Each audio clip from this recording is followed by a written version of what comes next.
আসসালামু আলাইকুম। তোমরা সবাই কেমন আছো? আশা করি সবাই ভালো আছে, আমিও ভালো আছি।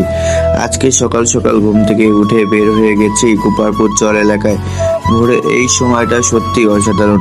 হালকা কুয়াশা, ঠান্ডা বাতাস, পাখির ডাক মিলিয়ে একদম মনটা শান্ত হয়ে যায়। এখন আমি আছি গোপালপুর চর এলাকায়। চারদিকে যতদূর চোখ যায় সবুজ মাঠ ও খোলা আকাশ, আর নদীর পাশে সুন্দর পরিবেশ।